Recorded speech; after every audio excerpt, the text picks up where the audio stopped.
সন্ধ্যা সবিতার বন্দনায় আছি পরম রাধা অধীরথ সুতপুত্র রাধা গর্ভজাত সেই আমি।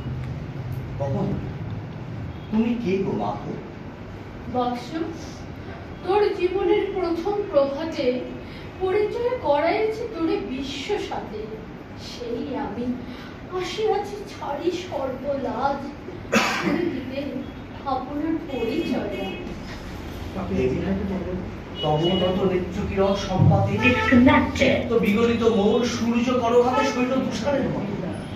তব কণ্ঠস্বর যেন পূর্ব জন্ম হতে বসি কর্ণপর জাগাইছে অপূর্ব বেদনা। কখন জন্মমোর বাধা আছে কি রহস্য দূরে তোমার সাথে কি অপরিচিতা। ধৈর্য ধর ওরে বৎস ক্ষণকাল, দেব দিবাকর আগে যা কষ্ট চলে। সন্ধ্যার তিমির আসুক নিবিড় হয়ে কবি তোরে বীর কুন্তি আমি। তুমি কুন্তি অর্জুন জননী? অর্জুন জননী বটে, তাই মনে করি দেশ